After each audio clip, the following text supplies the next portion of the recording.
All right, we're ready to go, Chair.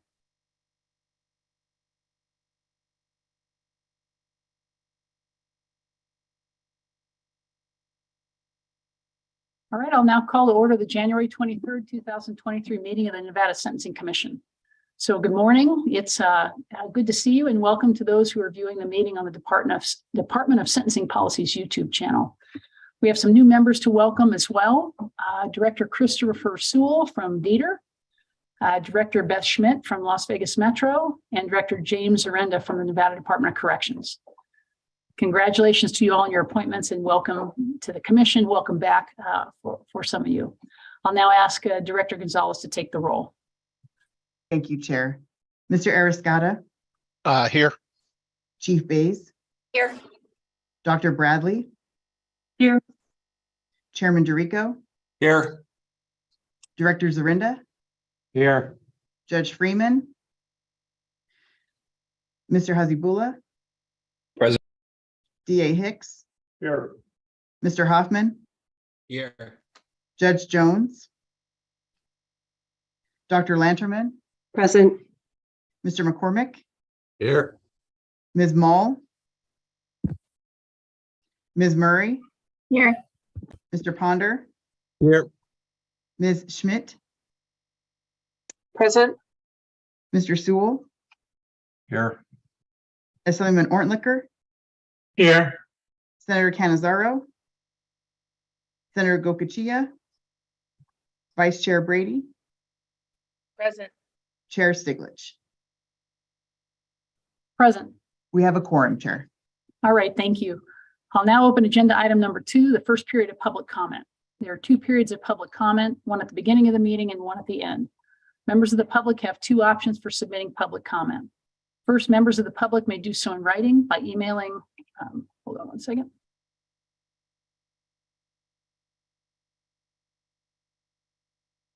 I lost my board. 1 second, please.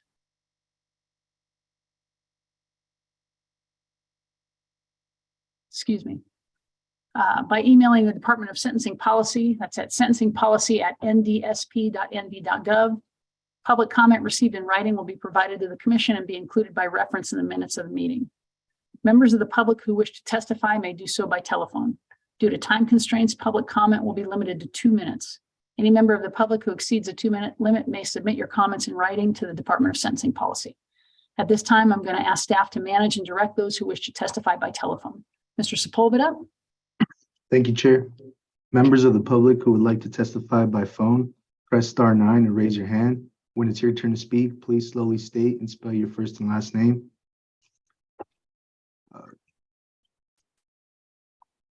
Caller with the last 3 digits 499. Please slowly state and spell your first and last name for the record. You will have 2 minutes. Caller with the last 3 digits 499. Please slowly state and spell your first and last name for the record. You will have 2 minutes. You may now begin. Oh, I'm sorry. Give me 1 second because I'm having a problem with my computer. Okay, there we go. Good morning. My name is Jody Hocking, Jodihockking. I am the founder and executive director of Return Strong. We are an organization of impacted people, people who are currently incarcerated, people who've been incarcerated, and families and people who care about those who have been impacted directly. I'm really here just briefly to talk about our concerns regarding sentencing.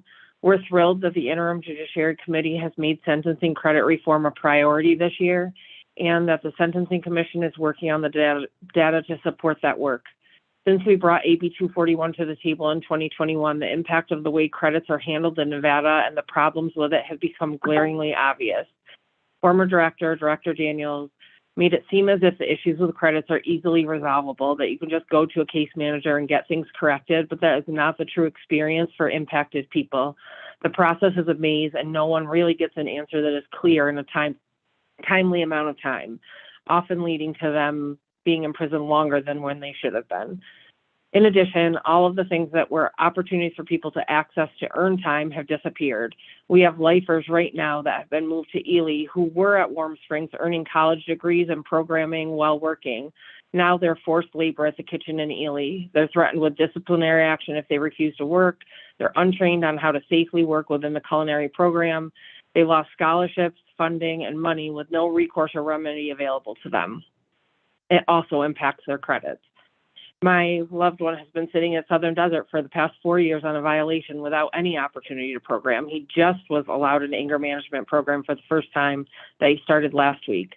People are being warehoused. And while this is about fixing sentencing credits, we want to urge you to do that without looking at unintended consequences, and to remember that there are real live people behind the dates and numbers, and that their experiences will tell a very dark story that we can't forget as we move forward with the change. We absolutely agree that change must happen. We would like to ensure that we understand all of the implications so we don't end up in a situation like what happened with AB 241, which did not fix the problem because of one simple phrase, which was a mistake and not the legislative intent, days of credits instead of talking about flat credits. Let's make sure that this time the voices of impacted people are part of this process. Thank you. Have a great day.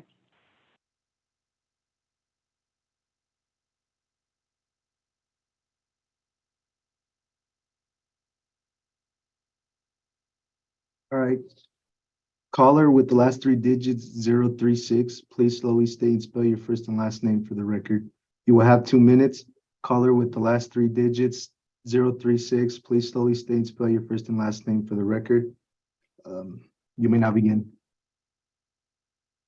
Good morning. Good morning. My name is Ashley Gaddis, and I am a person who was formerly incarcerated in Nevada, and I'm familiar with both the ARs and NRSs surrounding sentence credits.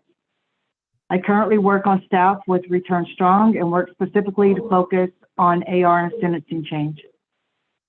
I'd like to share my experience. My experience with the days and credit have been that no one really understands them. Inmates, case managers, legislations, not even correction staff. I do remember a person said in a meeting once that there's only 2 people in Nevada that really understand how the credits and days work. And that's not okay. I feel like we all should understand our days and credits and release date going into a prison. From my experience, I know that there's a breakdown of the flat time, work time, good time, meritorious, and stat, which all these are credits are given to us in advance upon coming into prison, assuming that an individual will be working and staying out of trouble. And that's kind of unrealistic for a multitude of reasons. Mostly with the job availability, there's just not enough jobs in prison for an inmate to hold their day and receive that work time. So when there's a lack of job or programming, there's a loss of days there, and which moves a person's release date. Again, not knowing when they're getting out. So another problem has been with the meritorious credits. Meritorious credits are given upon completion of a program. And what happens is I take a 3 or 4 month program that says that I get 30 days of minimum. Please wrap up. Okay. So the problem here is in trying to get resolution and solution, we have to go through our caseworker, our chain of command. They don't know anything about it. They shoot us to OMD. OMD then tells us that we have to go through the grievance process and talk to our caseworker. So that takes about an 8 or 9 month process where there's no definite answer, resolution, or solution, and results in the loss of time. Again, not knowing when you're getting out. Okay, and can you please slowly state and spell your first and last name again for the record? Yes, it's Ashley Gaddis, ASHLEY GADDIS. Right, thank you.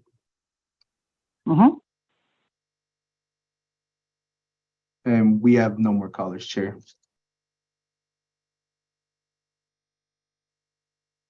You're on mute, Chair.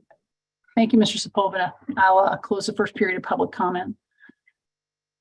Moving on now to agenda item 3, Members of the commission have been provided copies of the minutes from the November 4th, 2022 and the December 13th, 2022 meetings. Are there any edits, comments, or corrections?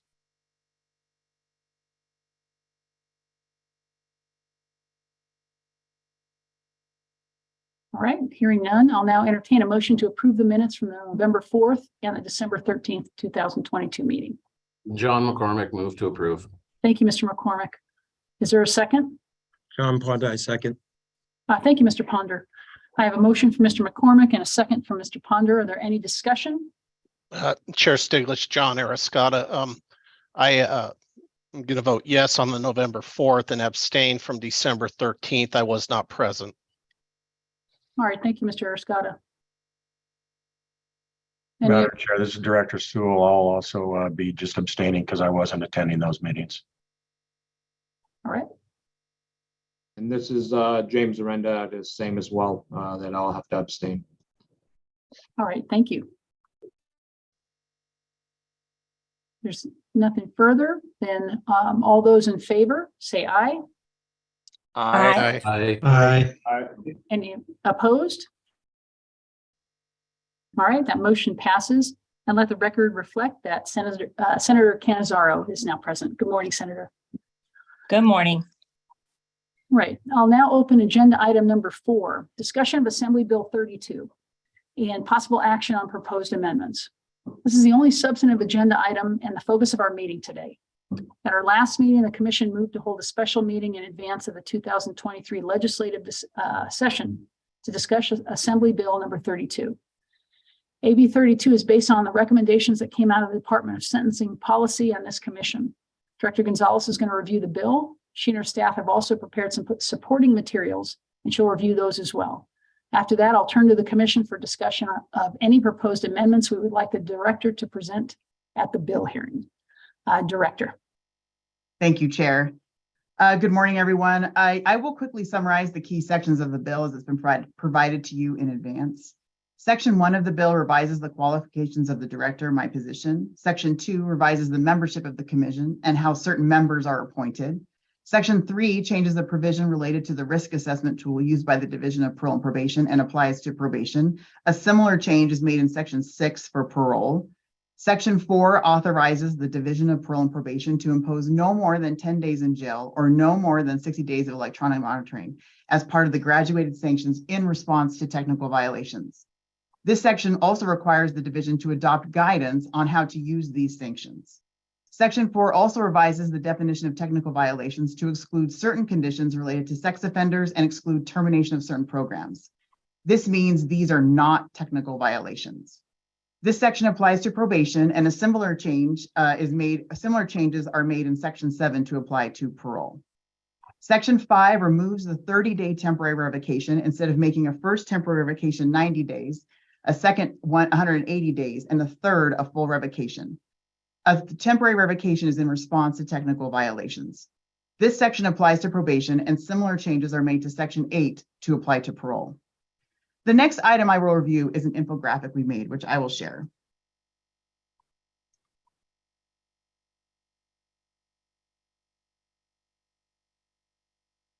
This illustrates the process for temporary revocations and captures the changes that AB 32 makes to the process.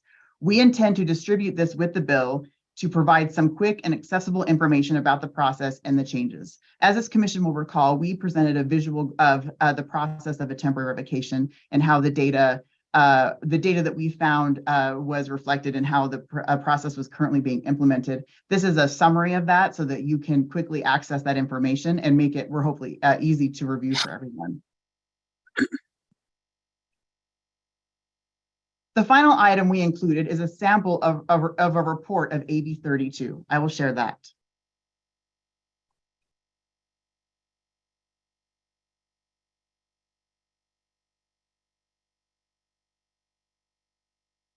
The purpose of this report is to provide a summary of how these recommendations were developed. In the history of the proposal section, we've included a summary of the commission meetings when these recommendations were discussed and what additional steps we took to vet, research, and develop the recommendation. You can see that we also included a summary of the impacts as they were presented at the meetings. These impacts were identified by me and my staff. The next large section we designed is to capture the views and perspectives of the commission. There is a supporting section, an opposing section, and a neutral section. The substance of each of these sections came from the May 9, 2022 meeting, and a summary of what was stated in the minutes. Any supporting, opposing, or neutral position stated in today's meeting will be added to this. I will circulate the final version to the commission to make sure I have captured all the perspectives. I'll provide and present this report at the AB 32 hearing. The last thing I want to mention is that Parole and Probation has developed a draft of their graduated sanctions and violation response matrix to show how this policy would be implemented should AB 32 go into effect as written. I will send this out to the commission as soon as possible. And I'll remind you that this is a draft only, but shows what the division could contemplate, which would be consistent with the mandate in the bill for the commission or for the division to adopt guidance on how to implement the sanctions. I will describe some of what is on the matrix, which you will be able to see as soon as I send it to you. The matrix is organized by risk level of low, moderate, high, and very high. Then within each risk level, there is a severity of violation by less severe, severe, and most severe. A most severe violation for every risk level is a recommendation for a revocation for a non-technical violation and a temporary revocation for a technical violation. For the low, moderate, and high risk levels, the jail sanctions and electronic monitoring may be used in response to a severe violation. For low risk and severe violations, a sanction could be up to 2 days in jail. For moderate risk and severe violations, a sanction may be up to 5 days in jail. It looks like the up to 10 days will be reserved for high and very high risk levels where there is a severe violation. Again, at the bill hearing, this information will also be shared with the committee. I will now turn the time back to the chair.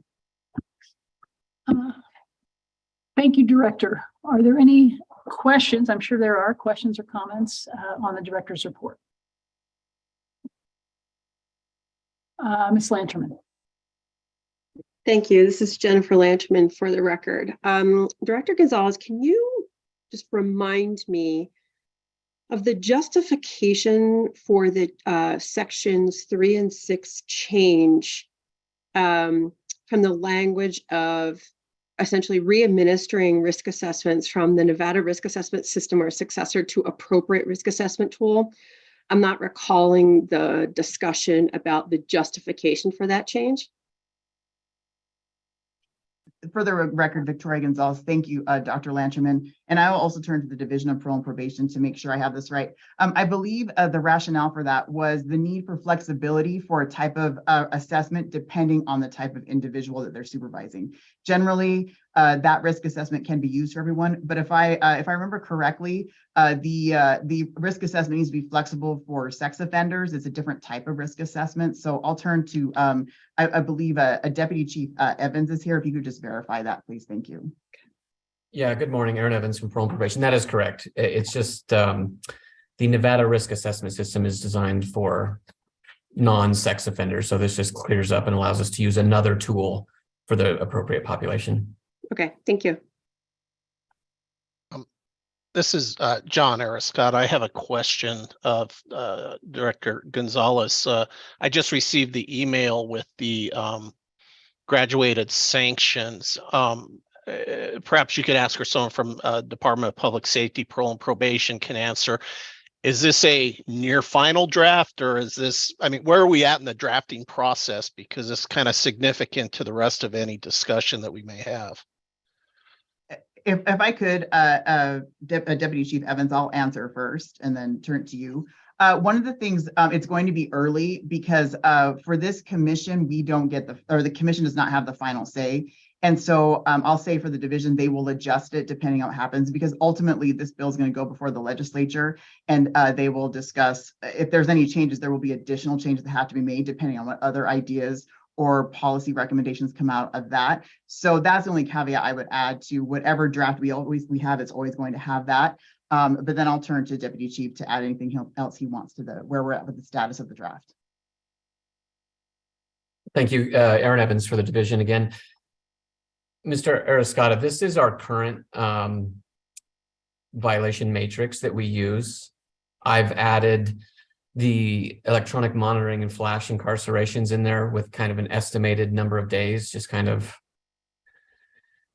loosely basing it on the risk level of the individual, the severity of the violation, et cetera. So this is what our violation matrix looks like today. And in the two particular items in this bill were included, like I said, for illustration purposes. Okay. Electronic monitoring is in there already. This bill would change the process of us having to go back to the court or board to request that permission to put somebody on electronic monitoring, give the division that authority to do so. Thank you, Vice Chair Brady. You're on mute, Vice Chair. Thank you, Chair Stiglich. Christine Jones Brady for the record. The question I have about the change for the risk assessment tool by using the word appropriate, I'm wondering if that, or I'm concerned that undermines the idea of a scientifically based risk assessment tool, because I know that the Nevada pretrial risk assessment tool was based on data that said that these certain things tend to cause increased risk or decreased risk in a person. Same with the sex offender tool. So I get that there does need to be a difference with the sex offender tool versus the regular risk assessment tool. But by saying appropriate, I'm wondering if various, jurisdictions throughout the state might then turn to just random or different criteria or factors that I don't know. So that's my question, is at some point could appropriate be too vague?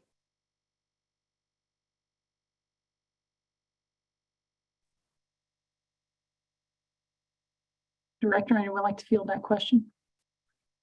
Yeah, I could, one of the thoughts I have is we could add that. So I'll make a similar report, the one that I made for the temporary vacations. I can make one for each of these recommendations for the bill, so we can identify all the discussion of the commission. I could put that on there as an issue that was brought up. And if the commission wants to approve a recommendation to amend that to evidence-based, I think would be the consistent language if you wanted to specify that.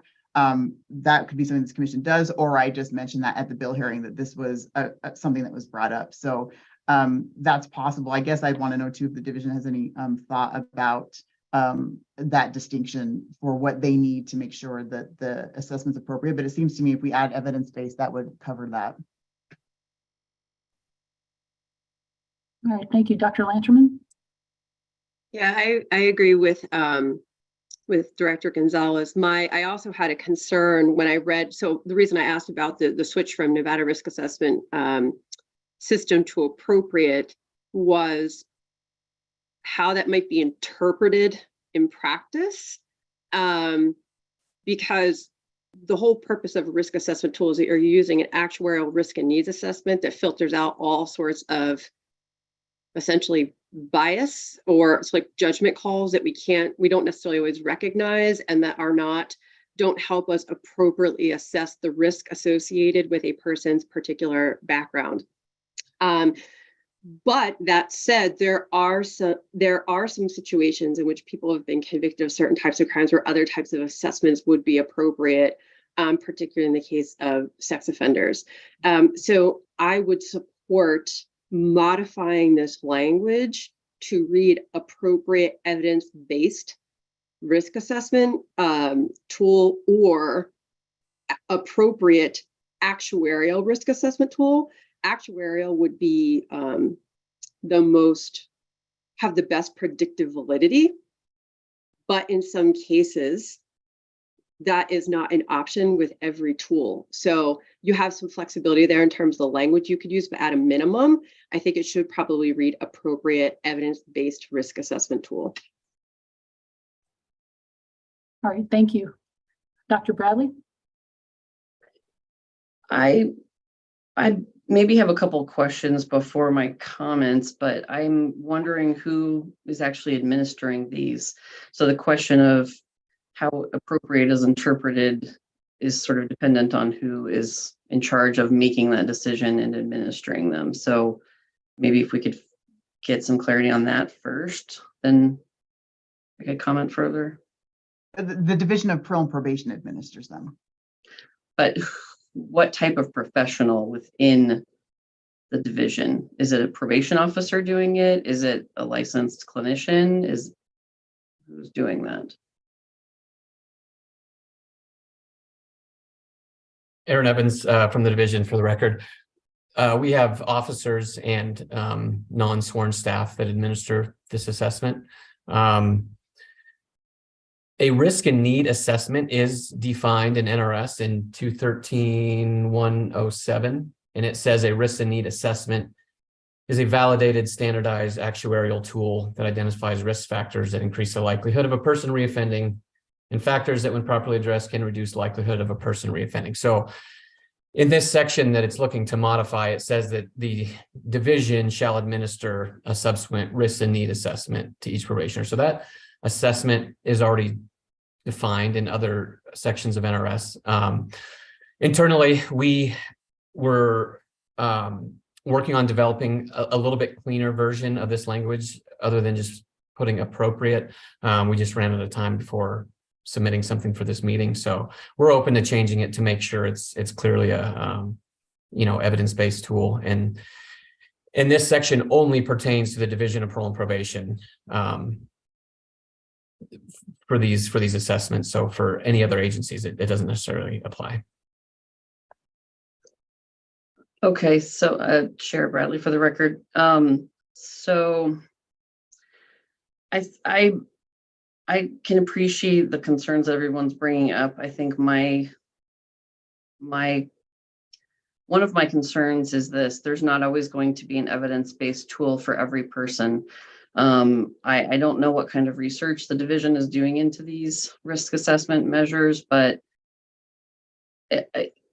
it's almost impossible to really validate a measure on all different sort of age groups, ethnicity, whether someone's primarily an English speaker. I mean, there's all kinds of different factors. I don't know what kind of standardization is going to be done on this, based on this as a state level. So evidence-based might be overstating it a little bit, potentially. But if it's being done by the officers and there's a decision being made as to what appropriate means, then I think it's okay to leave it up to them, as long as there's consistency across the state, which it sounds like that's what would be happening. There's somebody higher up who would be determining what the measure is, and then everybody would use the same thing, if I'm understanding that.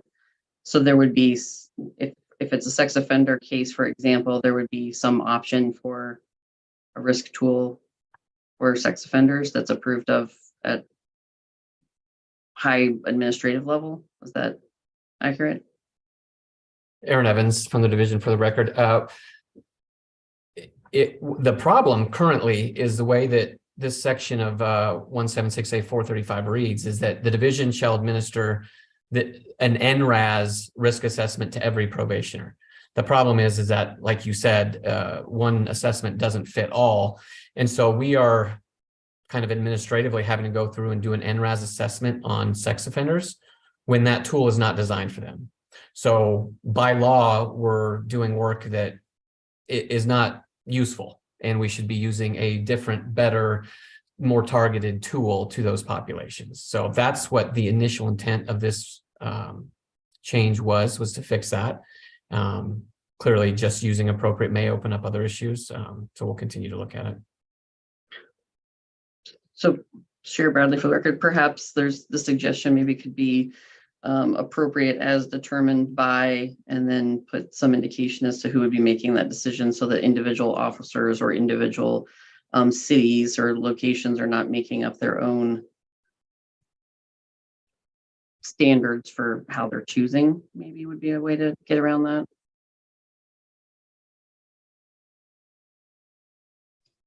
Dr. Zarenda?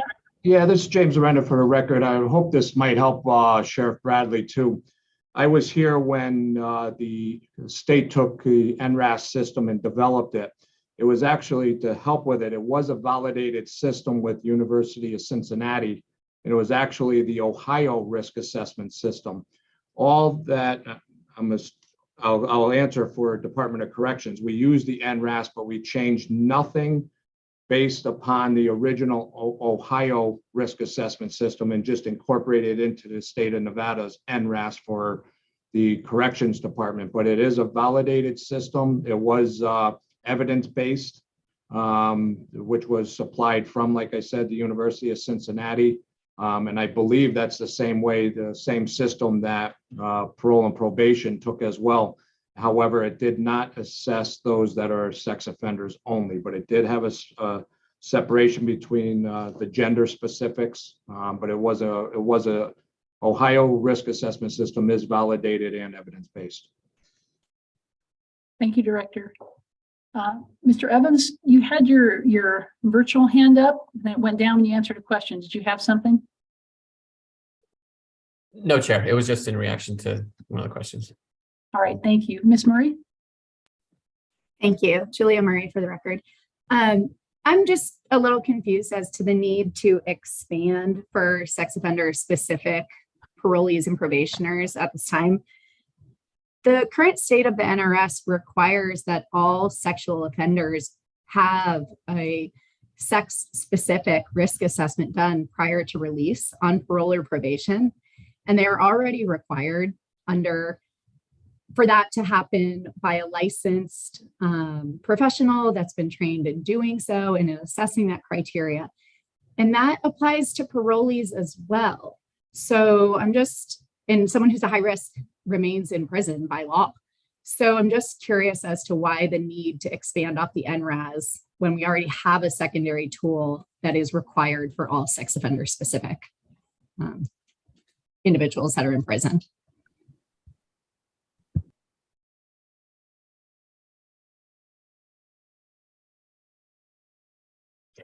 I'll answer if nobody else. Aaron Evans for the division. So the Nevada risk assessment system is for their while on supervision. So I know, like sentencing, sex offenders will have a psychosexual evaluation prior to sentencing that'll gauge some risk and reoffense scores there. But this tool is once they're out on supervision. And if there's a tool that says that prior to release, they're to have a sex offender specific assessment, I'd like to know what section you're referring to, because it's not coming to my mind right away. So this is targeted at those on supervision.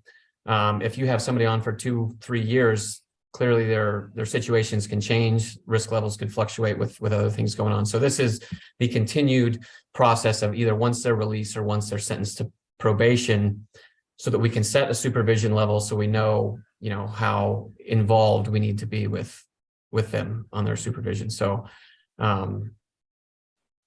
that's what this section is, that's what this section is pointing to is the supervision based, and not just a static one that happens at release and then we never reassess them. Okay, I just want to make sure I'm following. So you're looking for a tool that would be used after a psychosexual has already been completed and somewhere along the supervision course. Is that correct? Correct. And assessments are nothing new. We've done assessments forever. We moved to NRAS, in 2017, something like that. Psychosexual evaluations for parolees most of the time are many years prior to their release.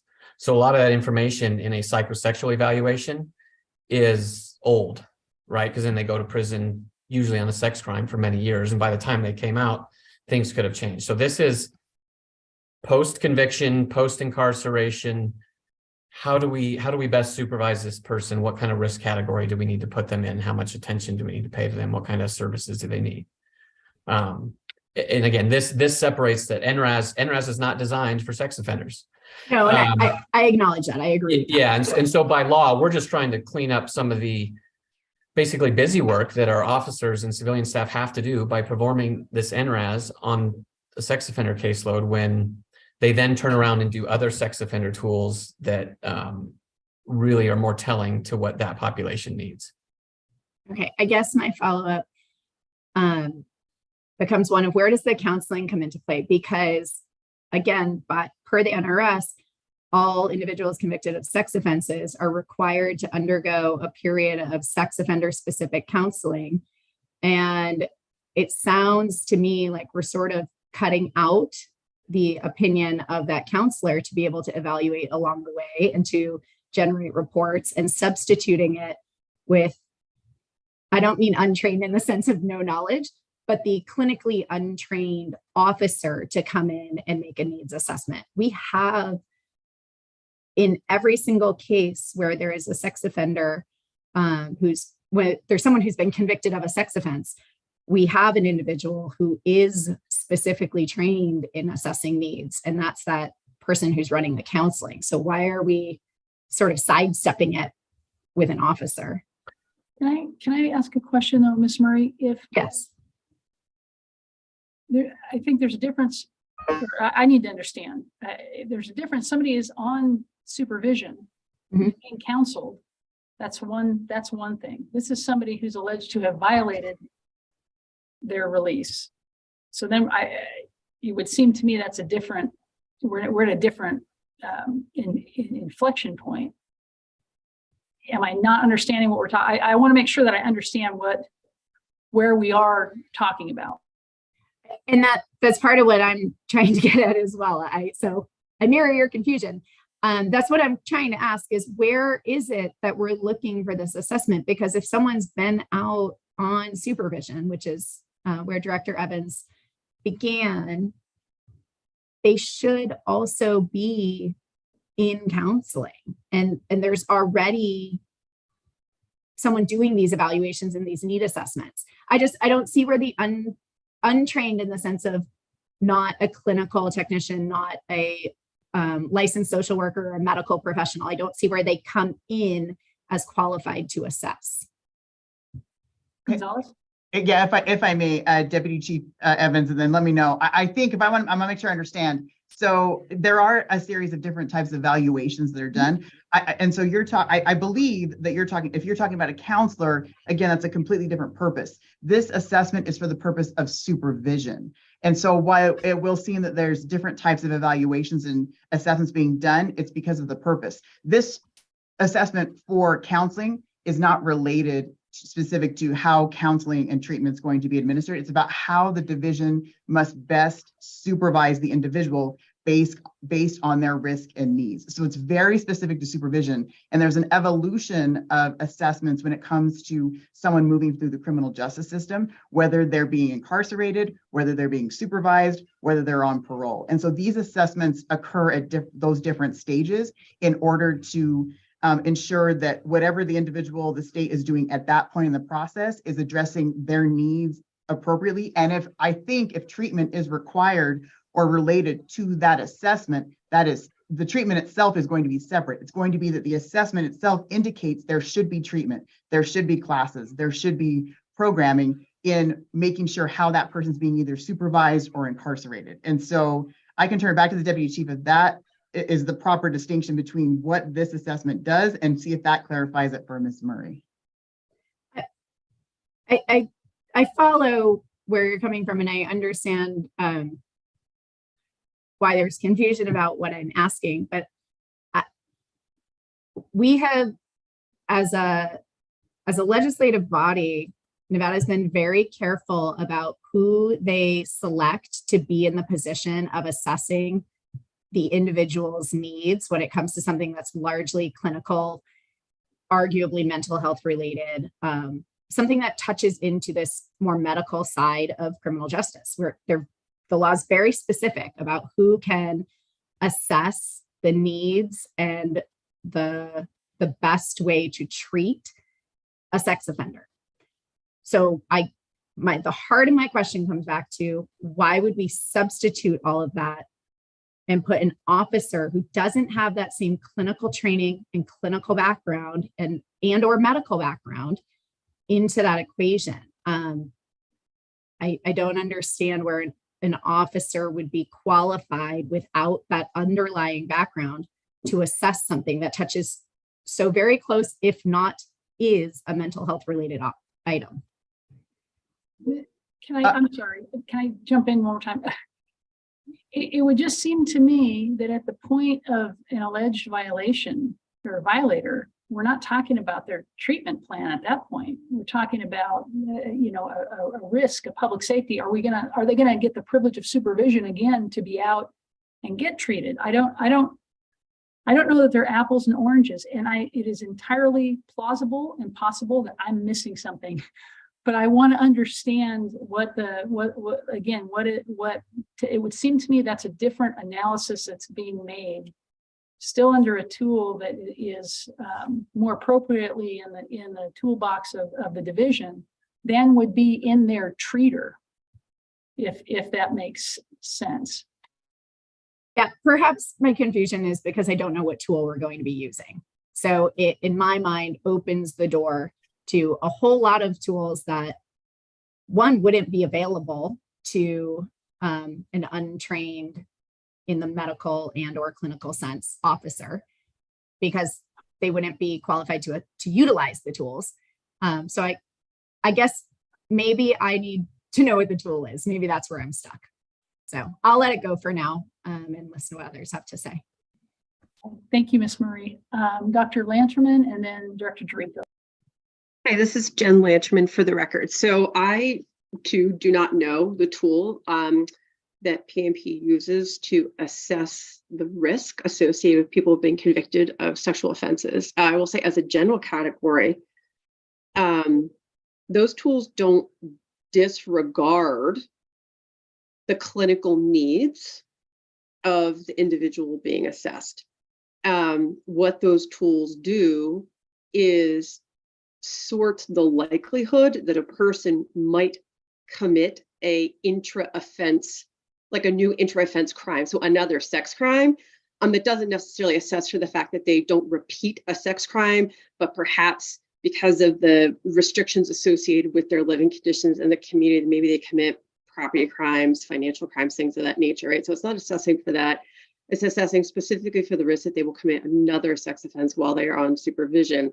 And then that triggers different levels of essentially surveillance that parole needs to apply in that particular case. But again, because I don't know the specific tool, I can't say for sure, but often what happens is these tools try to maintain some boundary between what has to happen in a clinical setting and the clinician not reporting information to a supervising officer that's going to create some problems there with that clinical relationship, but the clinician reporting whether or not there are compliance problems with the treatment plan that the clinician has identified as appropriate for the needs of the client, right? So there is communication between the clinician and the parole officer, but they're not sharing essentially the details of what's going on in that treatment because there are some boundaries there with respect to privacy in that medical or clinical context.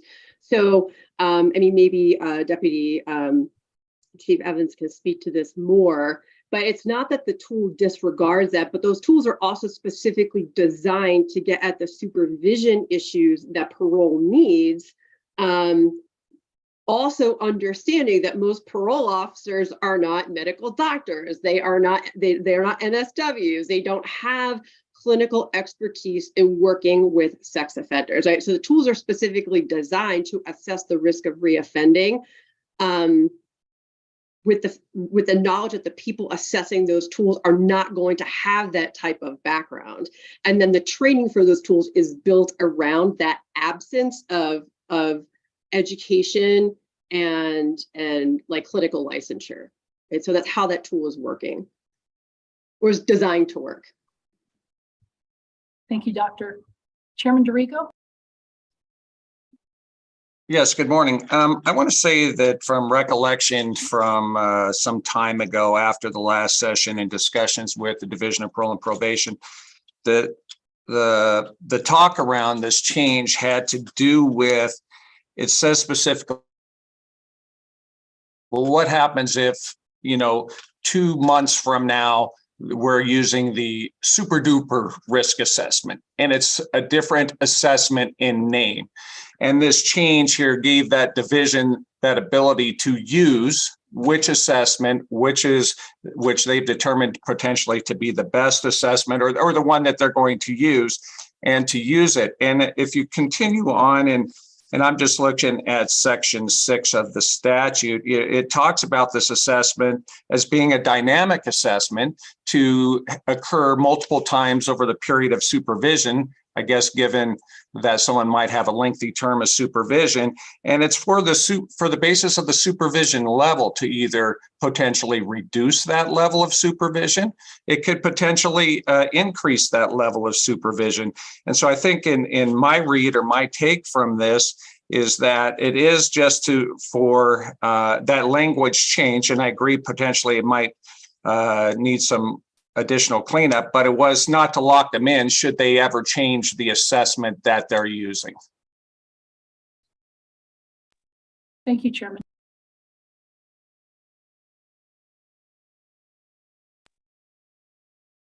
Any other comments, concerns, or questions? Mr. Hezbollah? You're on mute, sir. I'm sorry, you thought I would get better at this after like 2 years, but here I am still struggling. I want to share before you start. I just learned a little trick during this meeting that I'm playing with. If you hold down your space bar, it takes your mute off just while you're talking. And then when you lift your space bar, it's easy because I've spent too many times trying to find the small icon. And now I've moved my. Wow. And it's very so we're in the world. So this may be the We're in best the world of takeaway Zoom from this hacks. whole meeting for everybody. I appreciate that. So my question is, I'm actually looking at section 8.4b of the proposed, or sorry, section 8, subsection 4b of the proposed AB 32, and that section addresses the temporary revocations of parole for technical violations. I just wanted to know sort of the databases and any underlying data to be provided, or if there's a plan to provide any underlying data to demonstrate the need to sort of modify such standards to eliminate the first provision, which is, for 30 days for the lowest level of sanction on the first offense, automatically shifting it to 90 days. I did see a slide that said the average parolee spent an average of 69 days for a first temporary revocation, but I didn't know if there was raw data beyond that. I'm not sure if that's 3 or 4 offenses expand out, and sometimes that sort of data ends up demonstrating that. But to me, it obviously posed significant challenges in terms of reading that. I'm not sure the rate, though, as well, of those that haven't reoffended after that first offense. And so eliminating that kind of as an option became a little bit of a challenge. I recognize there's discretion involved at that point, but it seemed to exceed what I was hoping for. So is there data that you have for this body, or that can be provided in justification sort of to demonstrate what that leap was based on? Yeah, thank you. Victoria Gonzalez for the record. Yeah, the data that we had, again, is specific to parolees.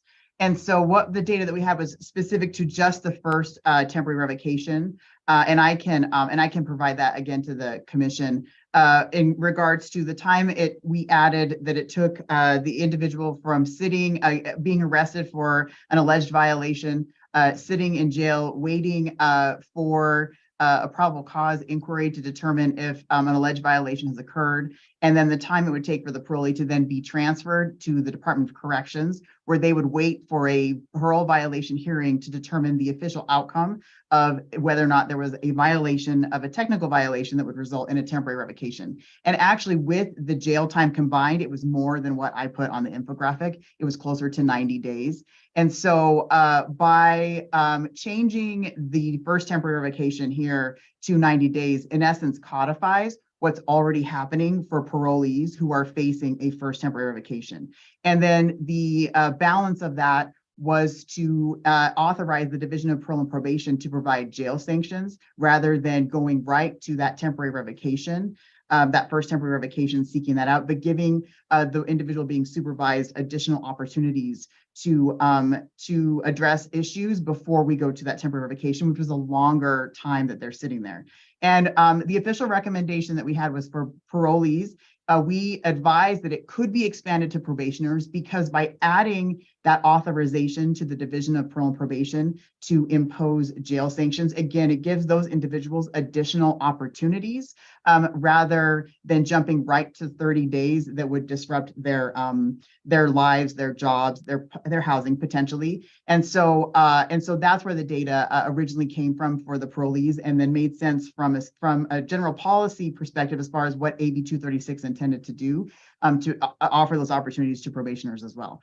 We are going to work on getting additional data to figure out what's happening after that, because I would say the qualitative information for those second and third, so the 90, the 180 days, were going along with what we expected. The major concern was with that first temporary vacation of 30 days where people were spending much longer than what was originally intended by the policy. And so offering this other mechanism so that the individual has more opportunities, and so that we're better using our resources for those that are housing these individuals as they're facing a potential temporary revocation.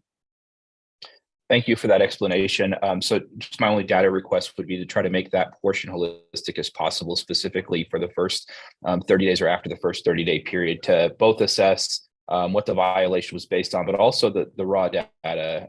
Sometimes I think in this space, there tends to be percentages argued, right? And there's certain numbers that can end up skewing in specific directions, but I'd prefer to see, that before being able to come to a conclusion. Obviously, I know some of what you shared here and some of what's been shared in the presentation, but having access to that data would be useful for the decision-making process. Thank you. Yeah, and just to clarify your request for raw data, so just have it more of a breakdown of what those individuals look like as far as offenses and felony categories and things like that. Correct.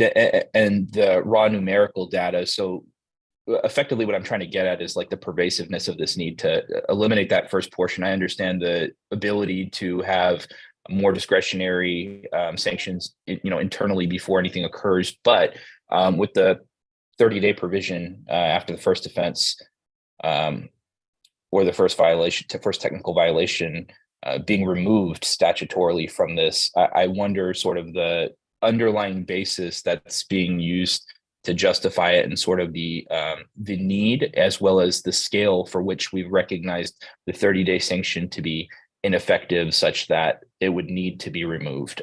So that data would help in going a long way towards that. I'd also be curious to see if there's any trends coming out of that to assess if there were typical violations that ended up triggering this. So for instance, I observed that DUI was included obviously within that, or, there might be another offense. Are there specific trends where we're recognizing offenders, at least for that first offense, that's we're viewing as maybe not necessarily being as efficient in terms of what the sanction might be? I'd be interested in knowing if there's a trend there.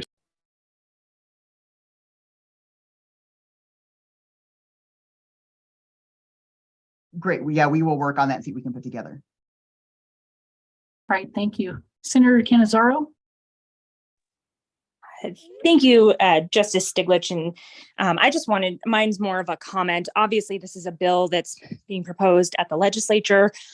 I serve in the legislature. And so I just want to note that, I know that bills are going to go through changes. There may be amendments adopted, other legislators who may have input. And so my, lack of saying that there ought to be an amendment or ought not to be an amendment, I'm going to sort of reserve that right so that I can do that in a legislative capacity and be able to have that discussion at the policy level there. And certainly appreciate all the work that the committee has done and everyone's comments today. Looking forward to the bill, but ultimately I sort of have to do my job also as a legislator to say that this bill is going to come before us, and it may go through many changes before it ultimately may end up in the Senate before our committees and our members. So certainly going to support anything that the commission is doing or the division is doing to put a bill before the legislature so we can have these policy discussions.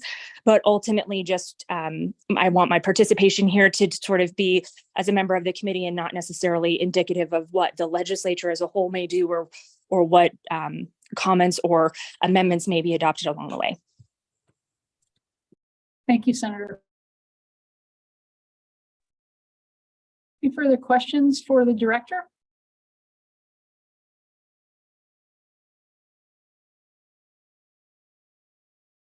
All right, hearing none at this time, I can entertain any motions for proposed amendments, if that is the desire of the committee, or however you'd like to proceed. So waiting to hear.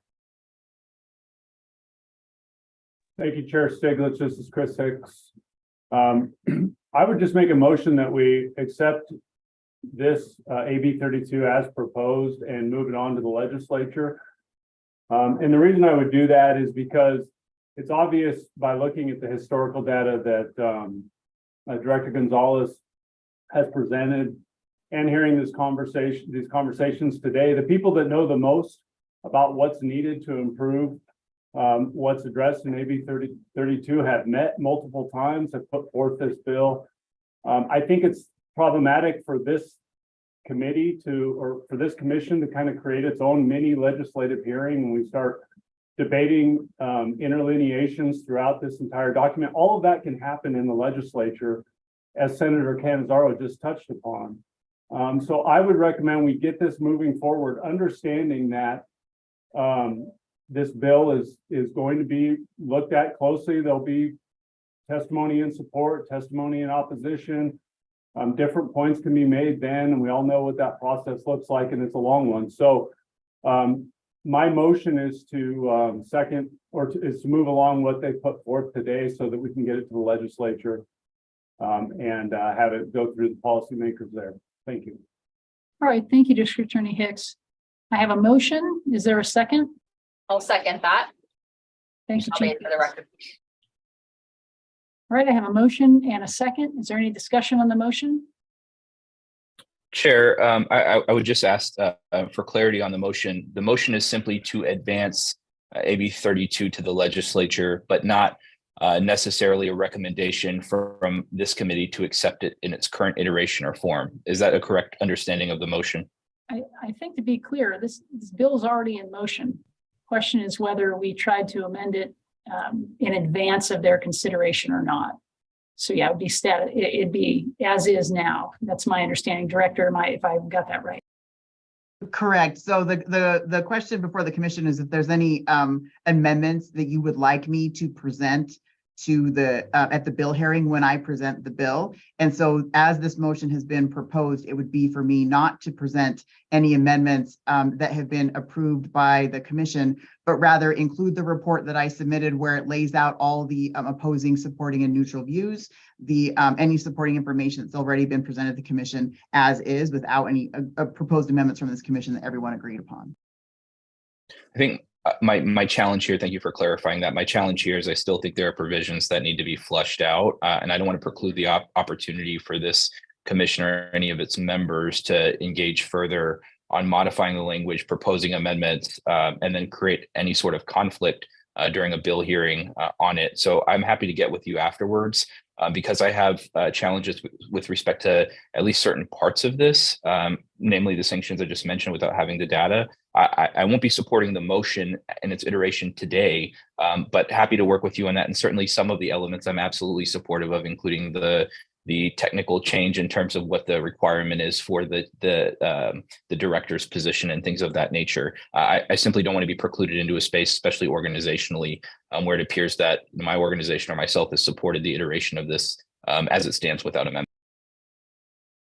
Thank you for that. And then what I could do, any thing that you would, the members of the commission would like me to include, I can include in that report as far as like different perspectives. And of course, at the bill hearing, because most of you our criminal justice stakeholders will have that opportunity to present those policy perspectives related to how you served on the commission and what you're doing when the bill is actually being heard before the legislature. Chair Stiglitz, maybe I should clarify my motion. I apologize. My motion is to move forward AB 32 as it's proposed, which has already happened. We already voted on this in the past. But by all means, I certainly want to empower Director Gonzalez to, at those hearings, be able to put forth the differing views of the commission, because there are nuances. of course. But I think if we all we all have different, that's why we're all here. We all have different views that hopefully collectively land in the right spot. But I think if we sit here today and we try to go line out, strike through certain language and change it, it's just not going to be productive.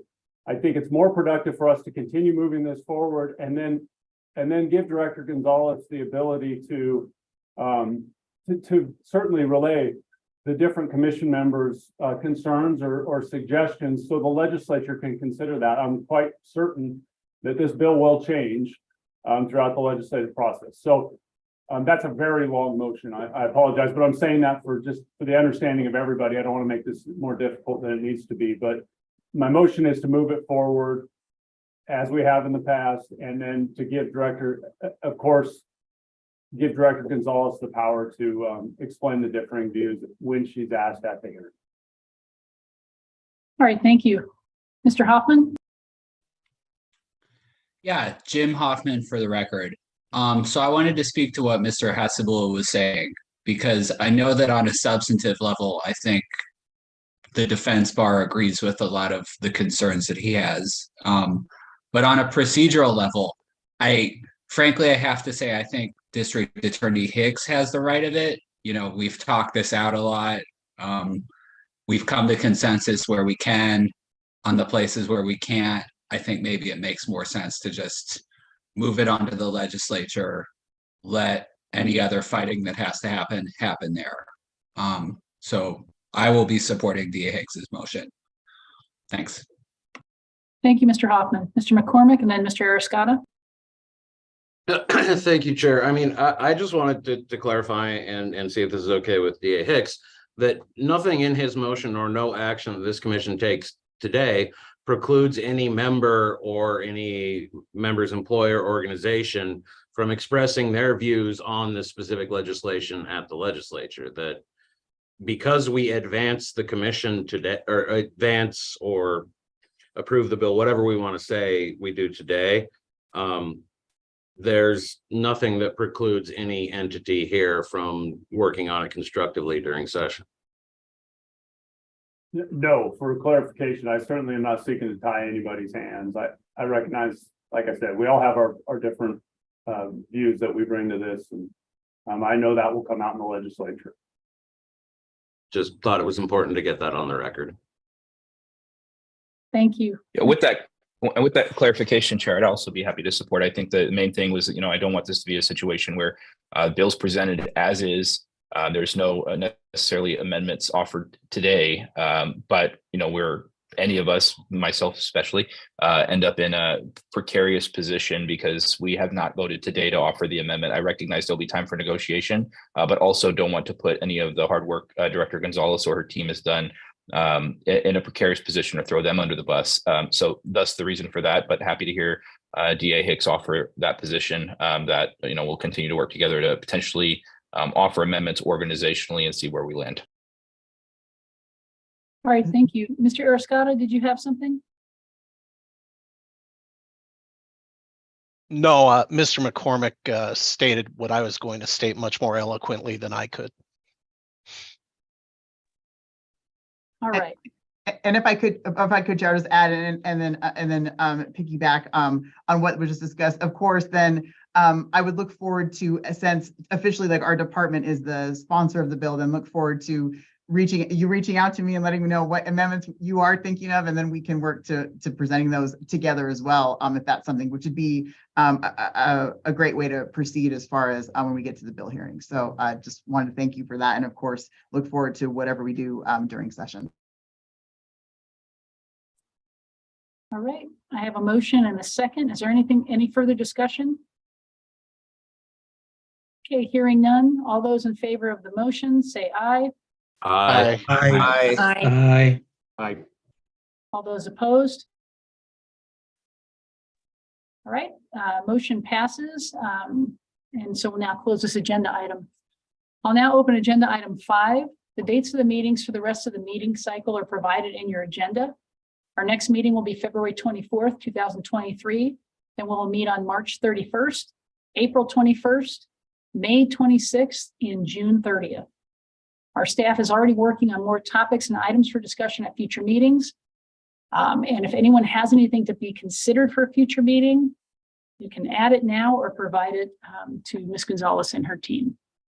Does anybody have anything they wanted to add at this time? Oh, Mr. Hoffman. Thank you, Jim Hoffman for the record. I know I've talked about this before, but I think it would be good to hear from Ms. Hawking and Return Strong.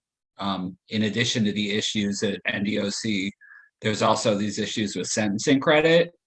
And I just wanted to share, I have 2 cases right now of people who their sentencing credits were incorrectly calculated by NDOC.